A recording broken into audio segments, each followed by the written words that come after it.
So, on behalf of the entire ESIP staff, hello and welcome to the 2026 January Earth Science Information Partners Meeting Highlights webinar.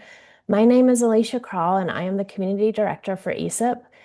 This webinar will highlight the many events at the meeting from many different perspectives. Many of the speakers here today will mention ways to get involved in future ESIP activities, and we hope that this event motivates you to get involved wherever most excites you. This webinar is being recorded and will be posted to our YouTube channel. If you have any questions or comments at any time, please drop them into the chat. Our presenters will monitor it and respond and share their own questions and comments there as well. So the theme driving the meetings this year is Bridging Divides, Data, Technology, Community. This theme is born from a critical moment in earth science. We have made incredible progress in data collection and technological innovation, yet these advancements often create silos. So scientists are drowning in data, and although powerful tools exist, they are not always accessible or interoperable.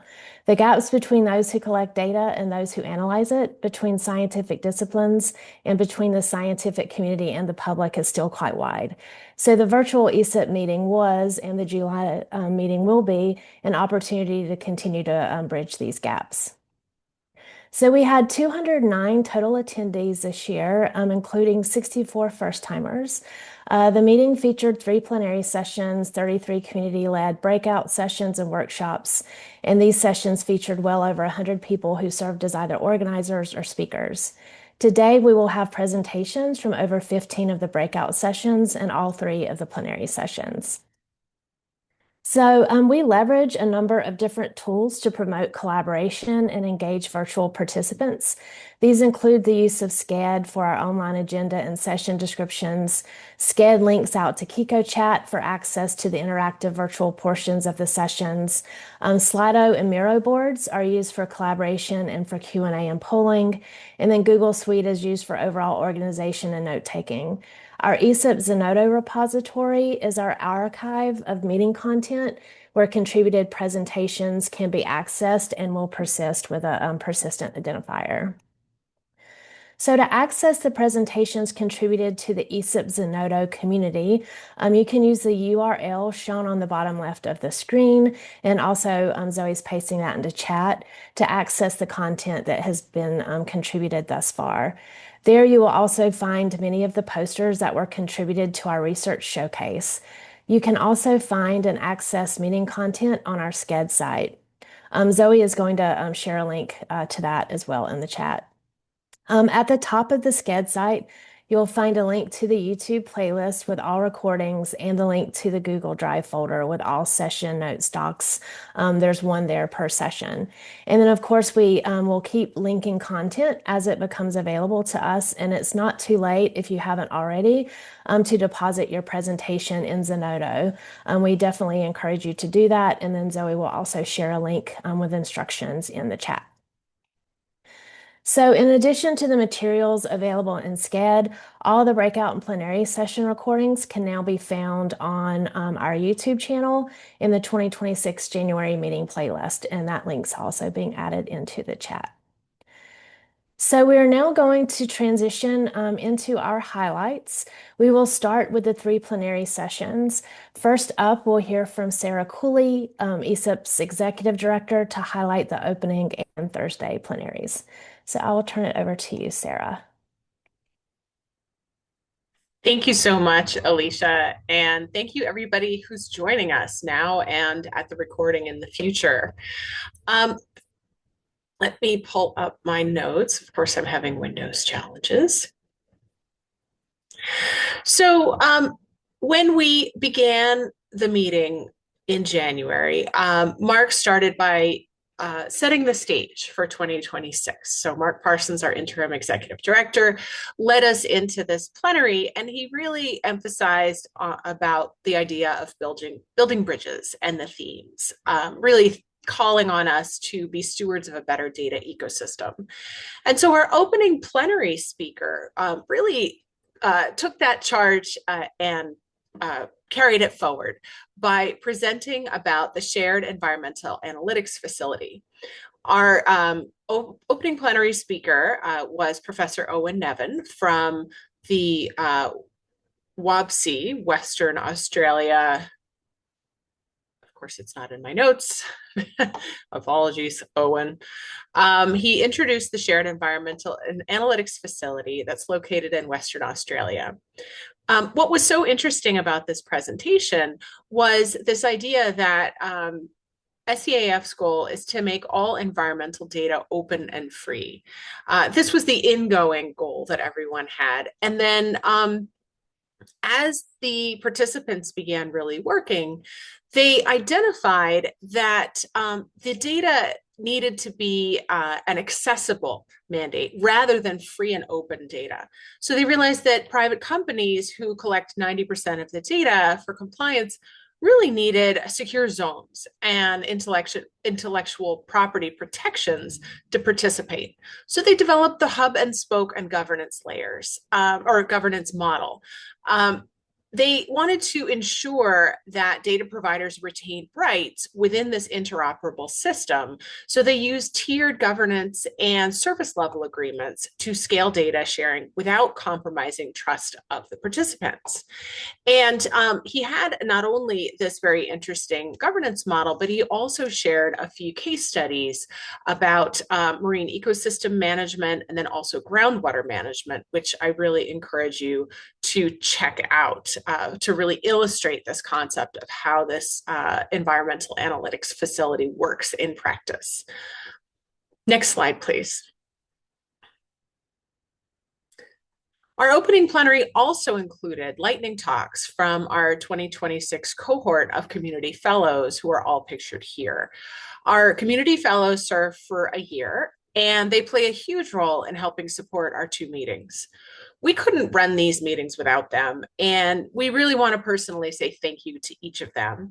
In their lightning talks, they introduced themselves and their research and what they hope to get out of their fellowship over this year. We invite you to check out their lightning talks and also really get to know them by reading about them on our website or even reaching out. They're all on Slack, and I'm sure they would love to hear from you. Thanks, Zoe, for posting the introduction blog about our fellows. We're really happy to have them with us, and we look forward to them connecting with you all. Next slide, please. The Thursday plenary was a panel discussion really dedicated to thinking about navigating change. And change took many forms here. There are changes in funding that panelists discussed, organizational status, and external drivers as well. So many of our partner organizations, folks who were included in this panel, but also folks we're connected with outside of this panel, are really navigating a period of shifts in funding, restructuring, and infrastructure transitions. And so each of our panelists spoke a little bit about the transitions that their institutions were experiencing and how their organizations were taking a planful approach to transitions. And really everyone identified that this sort of planful or thoughtful approach can happen even when the environment is changing rapidly around us. For example, Jessica Meyerson from Educopia introduced a framework for wayfinding through change, which really helps folks examine how much time do we have before the change has to happen, who is feeling these impacts, what may help, and really helping tell that story. And a number of the other panelists had instances of sharing what their transition was looking like with funders or other partners and how they navigate it together. And everyone really identified that remaining rooted in the mission and values of the organization is really important to guide choices and retain trust among partners and participants. But there's also a place to focus on the human aspects of grieving and celebrating and, closing out thoughtfully and in a very human-focused way. That was a really interesting aspect to hear about, because we all know there's a personal component to navigating change, but it was exciting to hear the panel really talk about what that meant for relative to their work and their organizational shifts. A couple of helpful pieces that I took away from the panel were including using the MOCA framework, the manager, owner, consultant, helper, and advisor breakout that helps you really identify who's in charge for decision making and who needs to be included. Another panelist talked about how we need to slow down to speed up. When we feel friction in some of our work or in transition, it's a signal to stop and explore, to really look at whether there's a gap between our stated ambitions and what we're doing operationally. Finally, I think there were other more sort of operational or topical nuggets that came out that I thought were really relevant for ESIP in particular, especially around how community-led work unfolds and has a longer arc than any single funding cycle. So that plenary has been exceptionally hard to sum up in a few bullets for you. So I really invite you to go ahead and check out the long recording, because I'm guessing there's going to be different nuggets that hit your ear and resonate with what you've been experiencing. So thanks for that, and I'll pass the baton. Thank you. Thanks so much, Sarah. So I'm going to invite Douglas Rao, our board president, who's going to be presenting on the ESIP closing plenary. Thanks, Alicia. Thanks everyone for joining. January has been a month to mark the new beginnings, but it is also the month for us to celebrate the excellence, innovation, and the resilience of the ESIP community, especially after a year full of uncertainty in 2025. As a board president of ESIP, it was really joyful moment to see the community come together that last month to recognize a few individuals from our community who have made significant contributions to the Earth Science data community in the last year, as well as across duration across someone's careers. At the closing plenary and award ceremony session, we celebrate this four outstanding individuals and one ESIP collaboration areas for their contribution. I want to highlight Eli Holmes from NOAA Fisheries for receiving the Martha Maiden Lifetime Achievement Award for her sustained achievement to bridge organizational cultural differences across agencies to advance open science for the Earth and Science data community. We also celebrated Joseph Gaughan's President Award for his leadership in creating a repository resilience scorecard, which helps us to self-assess the health of the entire data ecosystem.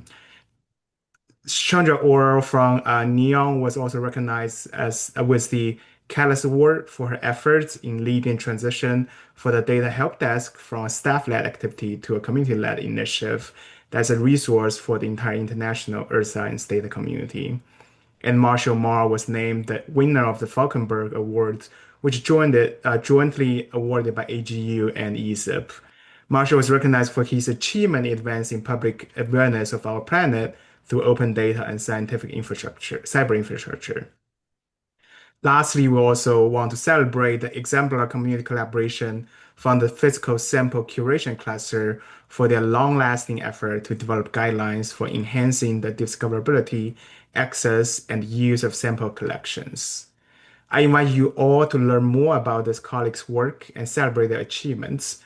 Also, I want to encourage you to consider nominating other colleagues for this well-deserving awards in the coming years.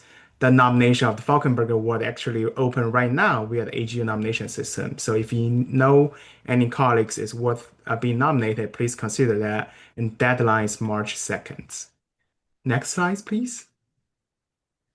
So in the year of tremendous uncertainty in 2025, the ESIP community stays connected and support each other and the society that needs Earth science information more than ever.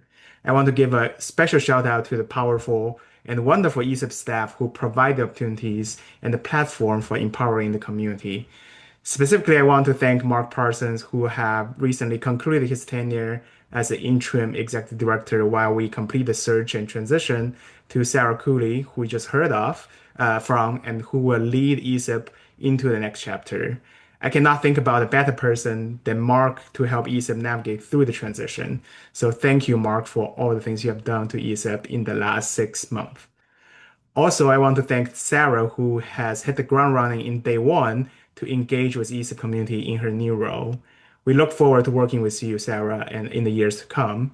And obviously, nothing in the day-to-day of the ESIP community would be possible without the dedicated work from Patty Allen, our operations director, Alicia Croft, our community director, Zoe Gentis, the communications director, and Aaron Fries, the technical community director. They are the reasons that our annual meetings and our dozens of community monthly cluster calls can run smoothly for community collaboration and discussion. So I want to invite you all to join me again to thank our dedicated staff that empowers community to do what we do. Thank you. Thanks so much, Douglas. Really appreciate that. Next up, we have the breakout session highlights. These will be a series of 2-minute lightning talks. We've asked each presenter to provide information on how to learn more and how to get involved. If you have any questions for them, please do share those in the Zoom chat. And presenters, please be on the lookout in the chat as well. The open door got canceled, right? I think we need to, okay. Sorry, I was hearing something in the background there. Yeah, please be on the lookout in the chat as well for any questions. But first up, we'll start with Jonathan Blythe to tell us about their group session, Complex Citation Object Generator Hackathon. On like in the emails. Hi, my name is Jonathan Blythe. I work for the Bureau of Ocean Energy Management, and I helped co-organize this complex citation object generator hackathon. So this is an activity that was hosted by the Semantic Technology Committee. The chair, Koken Shimizu, he helped pose this session and introduced us. We had a guest speaker, Martina Stockhouse, who kind of motivated the CCO object and what we're trying to accomplish. Then we had Colin Smith present a notional architecture and kind of kicked off the development activity that's open and ongoing for the rest of this this work that's overseen by the Research Data Alliance Complex Citation Implementation Interest Group. So several takeaways is first the motivation of the session itself. So we're dealing with citation of large numbers of research objects, not just data, but other media, which could include physical objects as well as digital objects. Here on the right, I'm illustrating this concept, and let me read what this is representing. A large research program involves a large number of loosely coordinated research groups that contribute numerous research outputs, like a journal article. Now, in that article, they've used many research objects that themselves may be federated rather than in a centralized repository, so they don't necessarily control them. And each one of those research objects might have multiple versions. So if you want to cite that and give it appropriate credit, you need to drill down several levels here into the representation of this information. So to help us do that, we decided we needed a tool that we're calling the generator, and that's going to help with the composition of the complex citation object. A couple takeaways that I'm going over on time is we need early input from developers to help us finalize the standard. So we're not just putting out the CCO standard and expecting this to come together after the fact. This is an ongoing activity, at least for the next 6 months, but probably much longer, to generate this community capability. Thank you.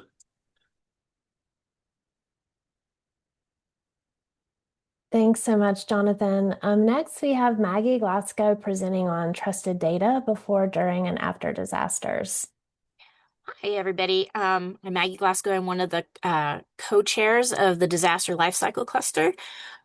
We organize this in conjunction with the Wildfire Cluster, And we are continuing the discussion of the Trusted Data Now initiative that we've been working on for a couple of years now. And we presented the community curated tools and dataset interface that was developed by our previous community fellow, JLO. And I put the bit.ly link right there so that you can check that out. We also had a great discussion about the availability and use of AI data sets and their strengths and drawbacks with our two guest speakers, Claire Sturm from the UCSD Wildfire Science and Technology Commons, and Bandana Carr, who is at the National Laboratory of the Rockies. We plan on continuing these discussions over the next 6 months in preparation for the next ESIP meeting. Just wanted to point out the contact information for the DLC. We're hashtag disasters on the ESIP Slack, and you can join our mailing list. And also we have a monthly telecon the first Thursday of the month at 1 p.m. Eastern. So with that, I think I will turn it back over to Alicia, hoping not to have gone over time. That was great. Thanks so much, Maggie.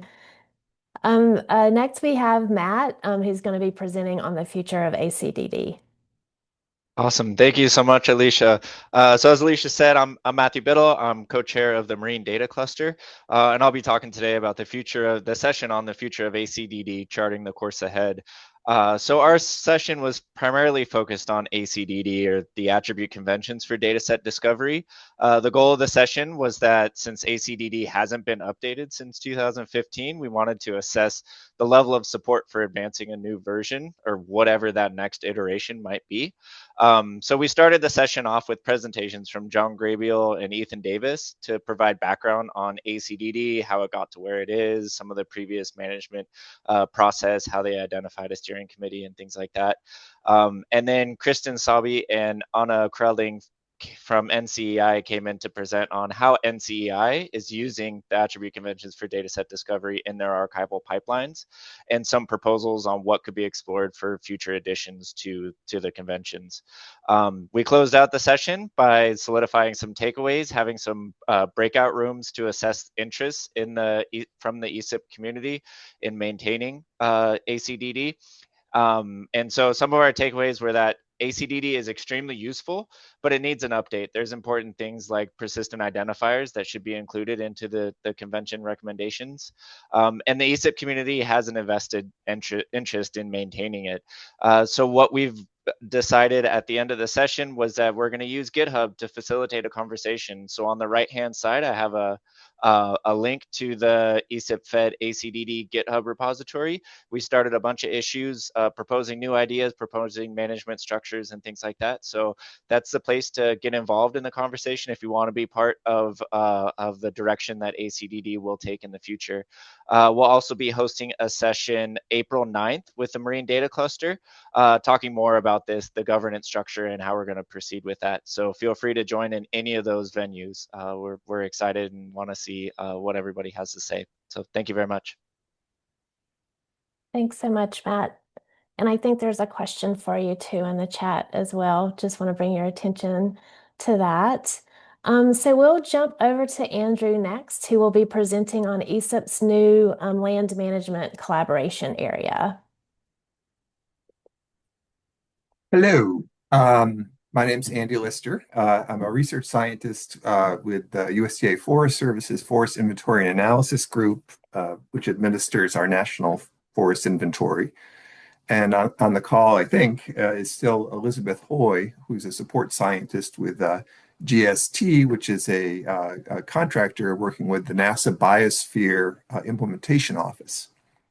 So Alicia mentioned we're a new cluster, and we kind of grew out of a NASA Forest Service community of practice that we called the Applied Earth Observation Innovation Partnership, or AEOIP. Our cluster's name's much shorter, Earth Observation for Land Management, and we thought that would be more attractive to people. So since we're new, our main focus was to listen to stakeholders, or design a program that where we could listen to stakeholders or interested parties in this topic, we developed a session where we gave a spiel about the cluster, whose goal is to connect land managers with Earth observation data, analysis methods, and sort of showcase new technology that can help land managers make better use of NASA and others' Earth observation data. We then went into these breakout sessions where we created different land management scenarios that land managers might find themselves in. For example, a forest manager whose job is to rehabilitate a burned area, and they have GIS skills. They have a general awareness of Earth observation data, but they're not quite sure how to get the correct Earth observation data. What are the right questions to ask, and are there any practical tools that they could access and use to make better use of this EO data? After that, we had reporting out from these breakout sessions. So the main takeaways are that preparing for and executing the session was super helpful. We hadn't done anything like this, and we're new to ESIP, so we used we liked using Slido. We also had a strategy where in each breakout session, the note taker would take notes right inside of a Google Doc, and there are different tabs in the Google Doc. So each of the breakout sessions had their report out in a single document in a standard format, which was very helpful. Second thing is we had poor attendance. We did advertise it, but I think if we're a new session, we didn't have a lot of attendees. And finally, during the breakout sessions, we sort of used these scenarios, one of these scenarios, to talk about, sort of certain data gaps, information gaps that our stakeholders might be interested in our cluster addressing. So we're going to have meetings. I think it's on the first Tuesday, and Liz can correct me if I'm wrong about this. But right now, at the time of making this slide, it was the first Tuesday of the month from 2 to 3 Eastern. And if you want to get involved, those are our email addresses. Email one or both of us, and we will get you on the mailing list and the invite. Great. Thanks so much, Andy. I'm going to be presenting next on assessing your data repository's resilience to the unexpected. So this session was designed to use an existing tool, the Repository Crisis Scorecards, or RCS, which was a tool developed by the ESIP's Sustainable Data Management Cluster. The tool is meant to help participants answer 2 important questions. So how resilient is your data repository, and is your repository prepared for a crisis, such as a loss of funding or personnel? So by completing the RCS during the session, participants were able to generate a shareable PDF report, which helped identify strengths and vulnerabilities in their repository. And the hope is that the information they pulled together can help them strengthen funding and proposal narratives, justify and prioritize repository improvements, but also just help us better understand the broader landscape of repository resilience. So following the completion of those RCS scorecards during the session, we had breakouts where participants discussed what value they found, if any, in the RCS as a tool, what they learned, what surprised them, and then we also explored other assessments or frameworks used to assess organizational resilience and how those compare. So the findings from the session and others like it are all part of a project funded by the Sloan Foundation. So if you're interested in taking the RCS or contributing to the project in any capacity, we definitely invite you to engage with it. Currently, we are seeking feedback on how individuals and organizations have been impacted by disruptions to the loss of data access. So you can share your experiences by completing our data disruption survey. So the survey, RCS, and other engagement opportunities can all be found on the project website by scanning the QR code here on the slide or going to esipfed.org/RCS. But if you're interested in the findings from the project or have any questions at all, you can email the team at rcs@esipfed.org.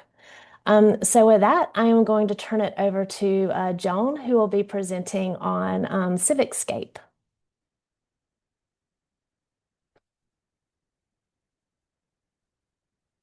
Hello, everyone. Thank you for joining.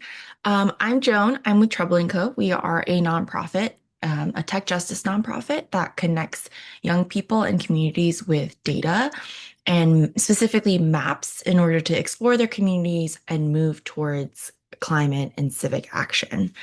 And so a very sad 3% of K-12 schools and students get data programs, which means that there is this growing industry and requirement in the job force, and our students are being underprepared for that workforce.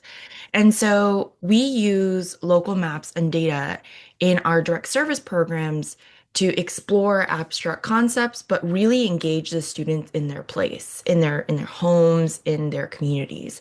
And so we found that, for example, I live in New Orleans. If you're explaining invasive species, and I say, hey, there's an invasive species, it's called nutria. How many of y'all have heard of it? How many of y'all know the environmental impacts of nutria? And everybody can recognize the very large, scary looking beaver creature. And it really helps students feel engaged with material that might not feel as engaging beforehand. And by mapping out the area that nutrias are and how much damage they're doing, students can understand not just invasive species as a concept by itself, but everything else. I've heard that too, Steve. I'm a little scared to follow up on that, but yes. Um, and so by having data civics, so not only just the data portion, but isolated, but grounded in what does your community need?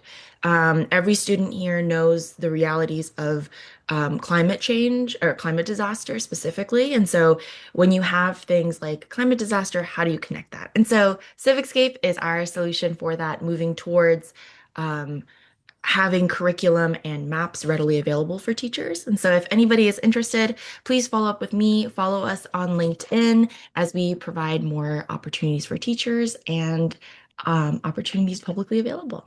Thank you. Thank you so much, Joan. Um, Carla is now going to speak on two different sessions that were supported by the Education Committee.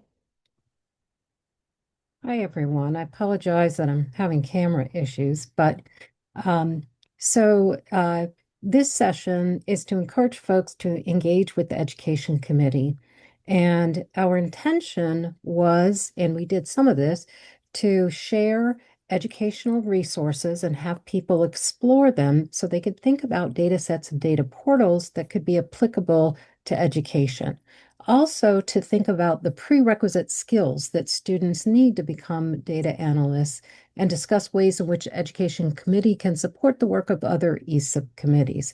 In parallel with the ESIP meetings, the Education Committee always offers a workshop for teachers. Well, actually, we didn't offer one in last winter. Instead, we were offering an Eclipse webinar to teachers in the spring, but we did offer a webinar on Thursday evening called Understanding Communities Through Maps and Data, in which we exposed folks to AGI's RAINS curriculum and the EPA Environmental Atlas, some incredible resources from Paleontological Research Institute, including regional guides to earth science. And NOAA has a huge set of classroom materials called Data in the Classroom, and they recently released a new module on investigating heat islands. So we held that workshop in conjunction. In addition, we'd like to invite any and all of you in the community to contribute to our Out to Lunch webinars. They are 10-minute discussions of a data set or tool applicable to education and 5 minutes of Q&A. And we hold those weekly on Thursdays and are hoping, we haven't started our spring seminar set yet, but we'd love to invite you to participate in the Out to Lunch webinars. We also have an upcoming webinar or an upcoming teacher workshop in Austin and would encourage you to participate in that. Last, if you want to contact anyone, please contact me. My email is up there. The Education Committee meets every second Tuesday of the month at 10 a.m. and 7 p.m. Eastern. The evening slot is there to encourage K-12 teachers to attend. Next slide, please. I'll be faster here to catch up on time. So this was a session around K-12 data science education. And we talked a lot about the data cycle. So within the data cycle, we collect, curate, explore, analyze, and explain data. In K-12, there are many opportunities to involve students in that particular data cycle. We can have students go out and collect data. We can also have them scan data. But one of the key things we talked about is that in the K-12 data science space, one of the things that data students do not get exposed to often is data provenance. Where does this data come from? Metadata, what does that mean? What do you know about the data? And the cleaning the data. There are just lots of opportunities here, as Joan just mentioned, to incorporate data and data analysis into the K-12 space where they're typically not getting it. There are two documents you might want to look at, or one is actually a working spreadsheet. There's a learning progressions that a group of folks at Data Science for Everyone put together. And there's also a state of the field if you're interested in this in K-12 data science. I put the PDF up there. So again, this is one of the wrapped into one of the goals of the Education Committee is a focus on K-12 data science education. So we encourage you to come and become involved in our committee, and we'd like to find ways to support the work that you're doing in your cluster by bringing in some of your data sets and tools that you work with to educators. Thank you. Thanks so much, Carla. We're actually going to pause here to have a brief reflection before we continue with the remaining lightning talks. But as many of you already know, ESIP meetings are unique, and we take pride in offering engaging activities not found in a lot of other professional conferences.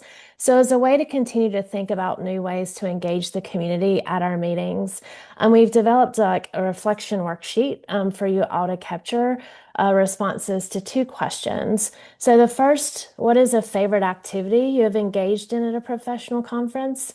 And the second, what ideas do you have to make a professional conference more engaging? So we'll paste the link to that worksheet in the chat and give everyone just 5 minutes. Again, just wanted to take a little break to respond before we transition back to our lightning talks. So I'm going to start a timer for 5 minutes, and then we'll get started again with the presentations.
Give it a couple more minutes and we'll get back to the presentations.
Alrighty. Well, thanks so much to everyone for adding responses to our questions to support more engagement in future meetings. We always love to learn everyone's ideas.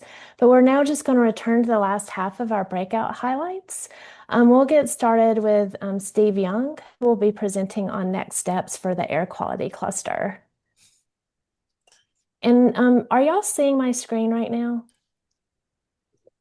Pause for reflection, Alicia. Is that all it's showing? It's not showing the breakouts yet? Okay. Give me just 1 second. I think something happened while I did that little break there. I hope I'm not scaring everyone in the interim. No, of course not. Sorry. While you're doing that, maybe I should go ahead and start talking. Just to introduce myself, I'm Steve Young, EPA retired, and I am co-chair of the Air Quality Cluster, along with Beth Huffer. And and I'll wait for this slide to come up. Give me just 1 second. Sorry. Sure, that saves a few. Well, I'll keep talking a little bit. So I think it's universally recognized that air quality is a really important issue. The World Health Organization estimated that 7 million excess deaths a year are attributable to poor air quality. So we discussed in our session the status and future of the air quality cluster and takeaways. There's a need for more and better actionable information about conditions and reliable forecasts. There's a really strong nexus between information needs on air quality and earth science community capabilities, but it's not clear that there's a critical mass of continuing interest in an active ESIP air quality cluster.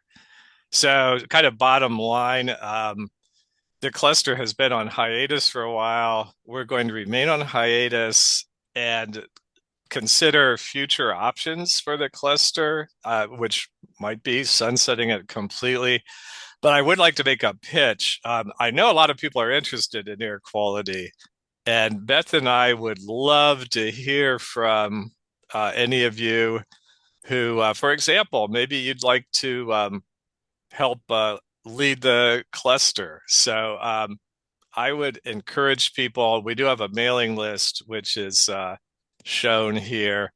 And you can also just email me directly, and you'll see my email in the next slide. But let's go ahead and, yeah, perfect. In this other session, supporting the earth science community, Bruce, Karen, and I co-organized this session. And we really wanted to talk about the disruption that's been taking place and what can we do to help affected scientists and the research work that they were doing. So takeaways, a major issue is the loss of knowledge due to these disruptions. And we see a lot of energy in the community to try to tackle both rescue of knowledge and in doing so help kind of rescue people who've been disrupted. So there appears to be interest in spinning up a new ESIP cluster to work on this issue. And I think Bruce and I will be talking and welcoming suggestions from interested people. We do have a couple of Padlets that are available for ideation, and maybe we can share those later. I don't have links to them up here. And also, it's been noted ESIP's more than 2 decades old, and more members are near or in retirement. And certainly, there's been some efforts, but we'd love to work with more people to capture your stories about how ESIP has enabled progress in Earth science. So our emails are shown here, and I will stop there. Thank you. Thanks so much, Steve, and thanks for your patience as I was getting the slides back up. No worries at all. Great. Well, next we have Beth, who's going to be presenting on enabling standards compliance.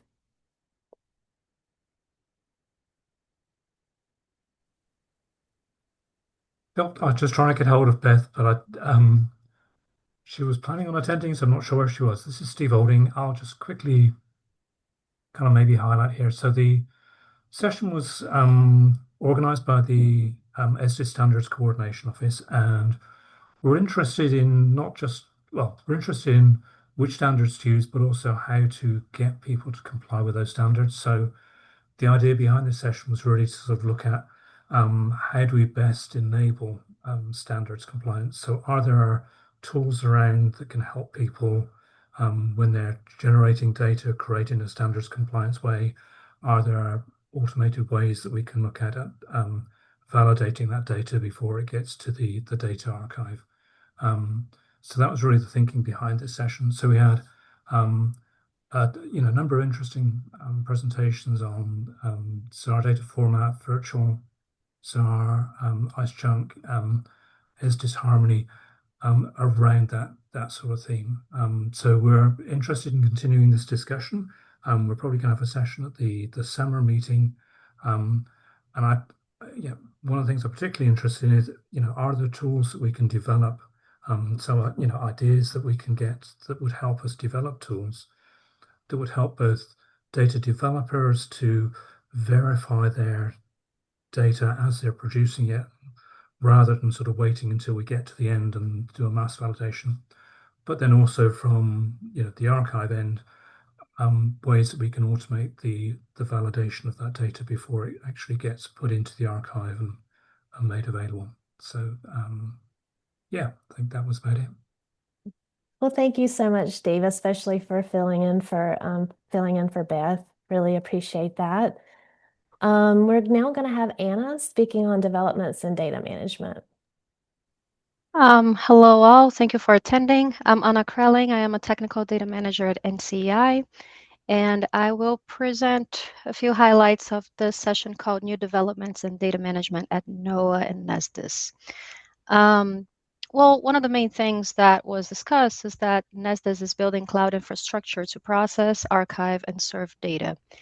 And while that is happening, we are also working on improving data fairness as much as possible. And lately, the focus has been on open data licenses, persistent identifiers, including DOIs, ORC IDs, RORs, and PIDs for funding sources.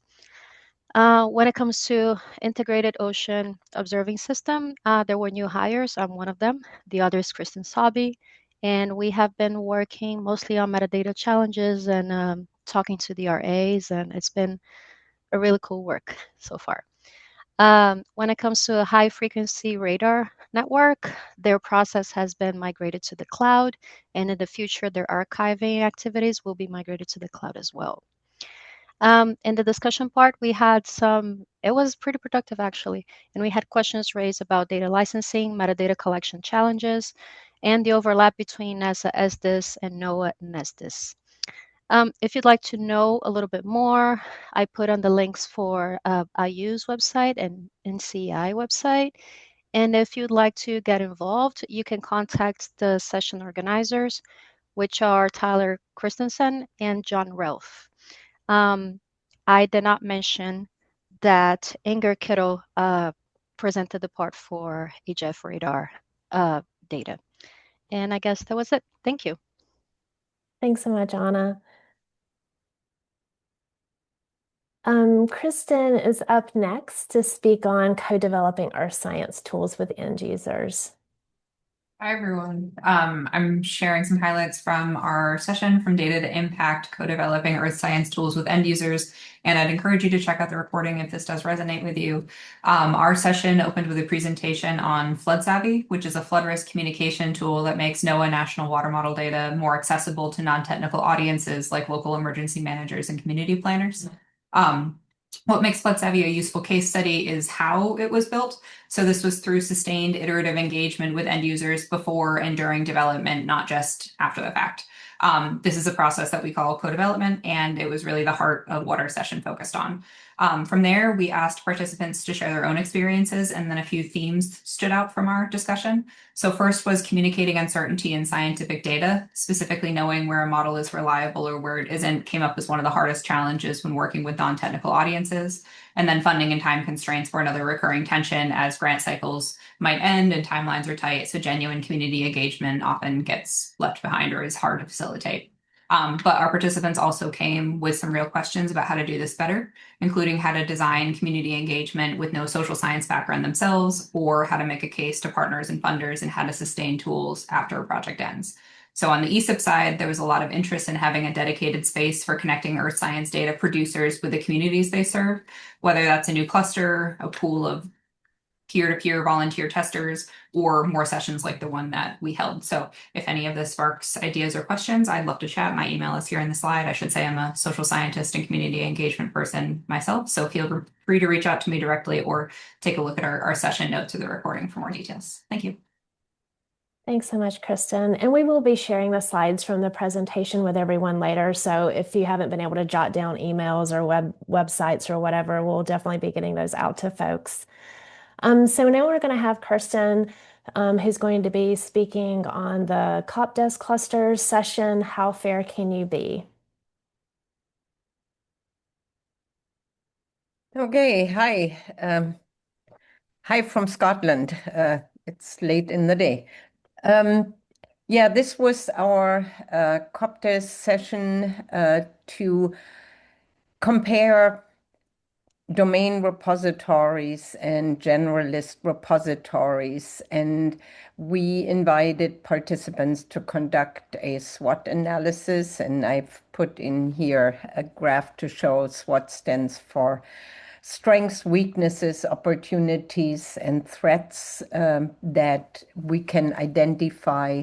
It was originally meant to really investigate the collaboration or interaction between generalist and domain repositories, but ended up being an analysis of domain-specific versus institutional and generalist repositories. And there were basically not many surprises. It's clear that the domain repositories are more likely to achieve fair data because of their proximity to the users, their expertise in the data, the expert curation that they can provide. but that generalist repositories offer a lower barrier to entry because it's easier, it's faster to get a DOI, and so on. So it's basically the weaknesses and strengths really complement each other in the domain repositories and the generalist repositories. What was a clear outcome is that we need to better express the value statement of the domain repositories and give researchers reasons for using the best possible domain repository that there is. One aspect or one strategy is really encouraging researchers to establish relationships with the domain, with the repository or preferred repository in their domain much earlier in the research process so that the burden of submitting data is not as heavy.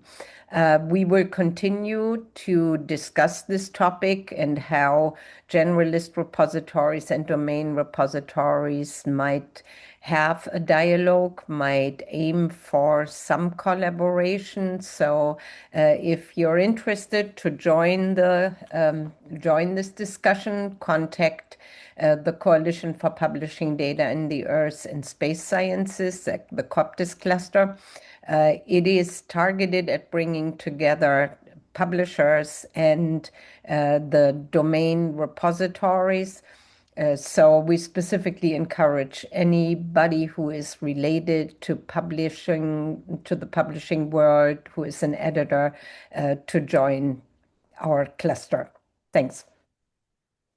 Thanks so much, Kirsten. And it's late in the day for you, but I'm transitioning over to Leslie, who's going to be up very early in the morning to speak on the tyranny of time zones. So Leslie, I will turn it over to you. Can you hear me? Yes, we can. Yeah, this session was designed for which we'll move into the next one on, what happens if we try to internationalize ESIP. And as Alicia said, good morning, everyone. I started this session at 4 a.m. My colleague Jens is not here because it's 1 a.m. for him. And if we had European, it's 7 p.m., which is not family friendly. I think the key thing that came away from both this one and the next one was people actually saying, oh, we didn't realize how bad this situation was, that you're used to working West Coast, East Coast, US, but when you go beyond that, it's a challenge.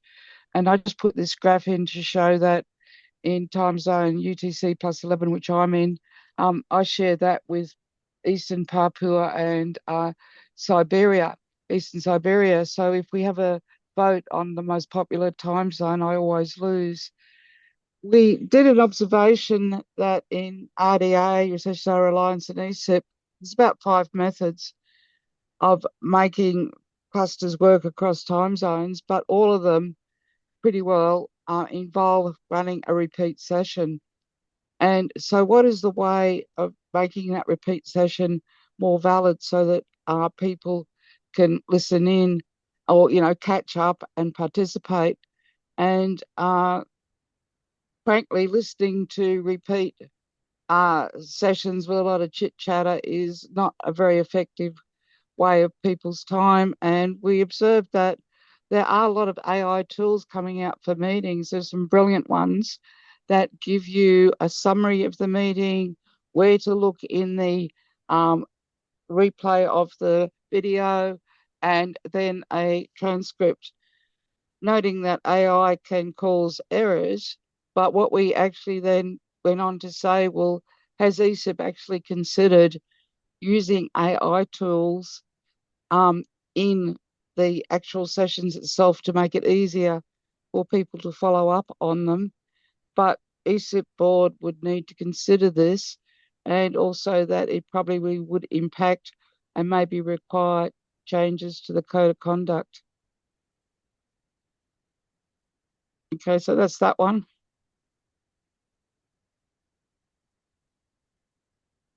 If you think I'm hammering a point home because I keep showing that map, this was about exploring international connections to ESIP. It's arisen because we already have our ESIP in Australia under not necessarily the ESIP brand name, but there's been questions raised about do we need it in Europe? And so we explored four options. ESIP is primarily a US organization.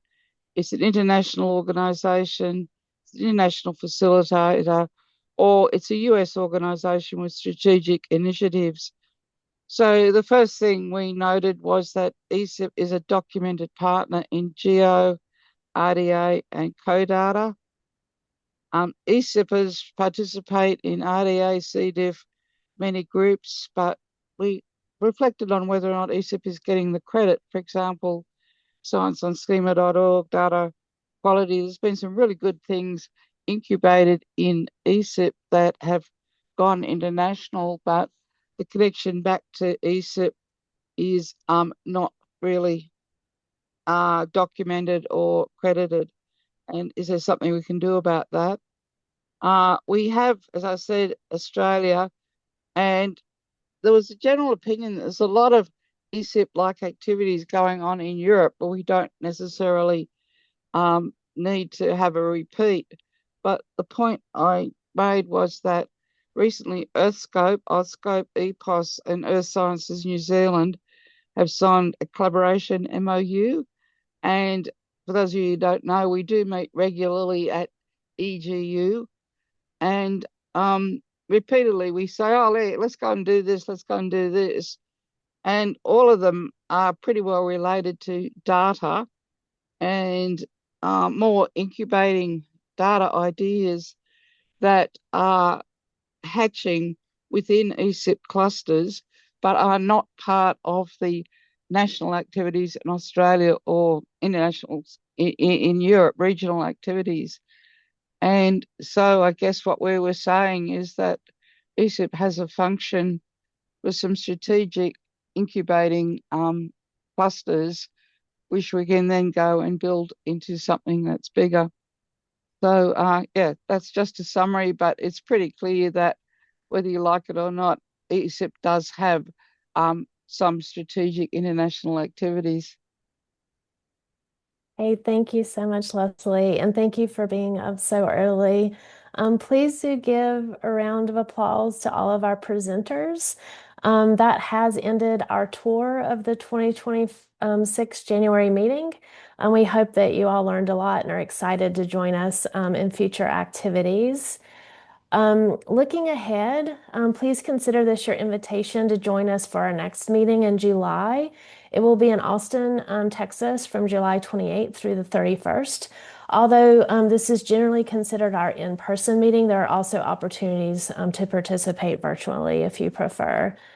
Everyone is welcome to join our ESIP community. You can scan the QR code shown here or visit our website to learn about all the ways to get involved. We have over 30 collaboration areas or working groups that are supporting a variety of different topics. And for those of you who have been with the community for a while, we will be changing our process for registering for our collaboration area meetings starting on March 1st. So the links to register can be found in our community calendar. The good news is that you only need to register once a year instead of each month to attend. And we hope this improves access by lowering barriers for folks to participate. And you can learn more by reading our news announcement. And then one final reminder that applications are now open for the Raskin Scholarship, and the deadline is going to be March 13th.